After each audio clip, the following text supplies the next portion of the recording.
If we have support from the Democrats, I think DACA is going to be terrific. President Trump signaling a willingness to provide protections for dreamers during a meeting with Republican senators at the White House on Thursday. It'll be good for the country. But there are some strings attached. We need protection, we need the wall, we need all of those things. DACA is set to expire in early March, but many advocates say the upcoming January 19th government funding deadline is likely the best remaining window to cut a deal. That's the moment in which we're going to have this conversation, because we can't keep asking people to put this off. We can't keep asking dreamers to have this anxiety, more and more of them to lose their protections. Sam Berger with the Center for American Progress says the president's demand for a border wall isn't likely to result in a deal with Democrats. I think that the Democrats would be focused on proven and effective forms of border security. And the wall isn't that.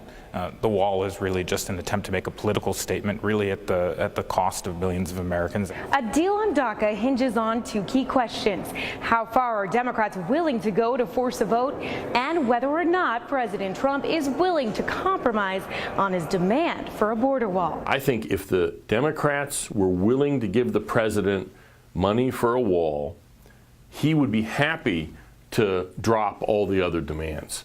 And I think that would be a bad outcome. Mark Krikorian with the Center for Immigration Studies says the wall shouldn't be the administration's #1 priority. Instead, he says they should focus on enforcement, like requiring E-Verify, the free online federal database that screens legal employment eligibility.